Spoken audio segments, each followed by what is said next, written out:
Og sponsorer, jamen det er den gamle grillbar i øjet. Masser af pomfritter og burger er der. Er 100% rent oksekød fra Danmark. Og oksen bruger meget tid på at føre sig frem, men I skal svømme, hvis I skal nå over på den anden side.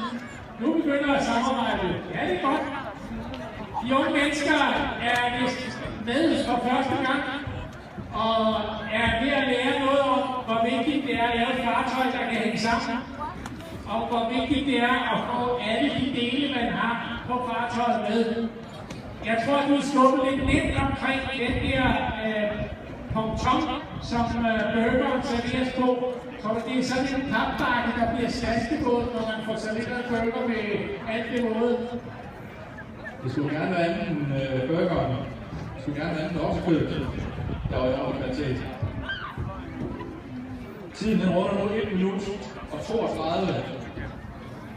Vi kan også i mellemtiden fortælle, at det er